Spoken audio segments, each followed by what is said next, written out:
Jamie Watkins is a speaker, certified life happiness coach, and best-selling author. She helps women who find themselves feeling lost and unfulfilled rediscover themselves, create happiness, and cultivate the lifestyles they really want. And Jamie is here to talk all about that. Good morning, Jamie. Good morning. Thank you for having me. Absolutely. Thanks for coming in. Now, what do you find in the women that you speak to is the cause of their unhappiness? Something's missing, that feeling of feeling unfulfilled. And typically it's themselves. They've lost themselves inside of the roles and titles that they hold, or just that deeper sense of purpose. But for women that want to be moms, for example, I know moms is one thing that they feel like they lose themselves in. Isn't that fulfilling enough, or no? Why isn't it? It is fulfilling, indeed, absolutely. I'm a mom of 4, but before we were mom or wife, we were ourselves, right? Before I was that, I was Jamie. So we can coexist, my identity as well as my mom identity. Okay. And what are some ways you are able to help these women feel more of their original selves, if you will? Yeah, embarking on that journey of self-discovery. We evolve and change so much over the years. So helping them to tap into who they are now, how they want to show up, and redefine what happiness is for them so they have that fulfillment. And in your book, you speak about embarking on your self-love journey. What do you say to those who believe self-love is selfish? Yeah, I'm trying to change that narrative. Selfish is a lack of consideration for others, where I believe self-love is prioritizing yourself so that you can show up best for yourself and others. So essentially, it's a win-win. Because if you don't love yourself, or if you're not feeling good about yourself, how can you really give your best to others? Is that Exactly. We do a disservice to others when we don't love ourselves first. When we're our best, we're not exhausted, overwhelmed, we can show up better. Now, I've heard it said that happiness is a choice. How can we create our own happiness?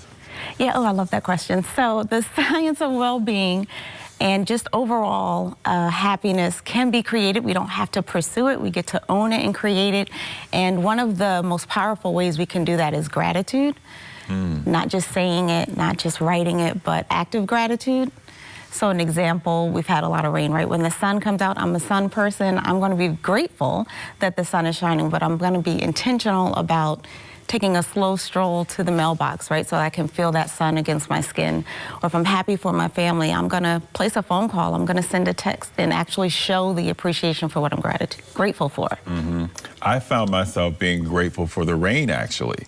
Because we've been so dry that when it was falling, I was just looking out of the window and saying, wow, this sounds great. I am so grateful for this. So you embraced the sound, right? You showed that appreciation, took the time to slow down enough to say, oh, that sounds wonderful.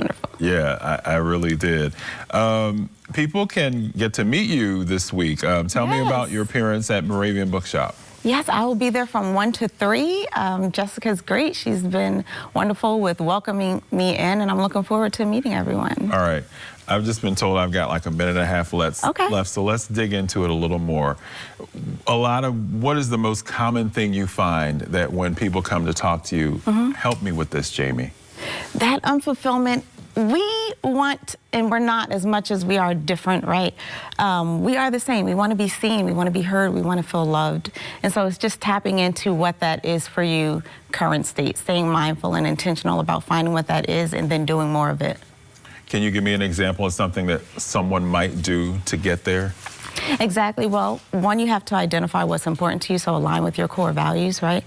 Mine are happiness, freedom, right? Freedom, for example, to be who I am, my authentic self. So had you said, you know, hey, don't wear this, don't look like that, don't say this, that's not freedom to me. But I have to be able to show up as who I am.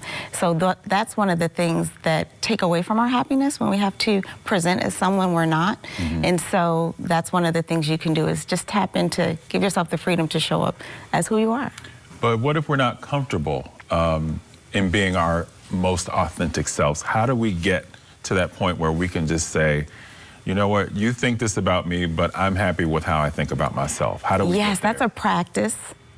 I've been there. I've lost myself. I've tried to be everything to everybody and then still not happy.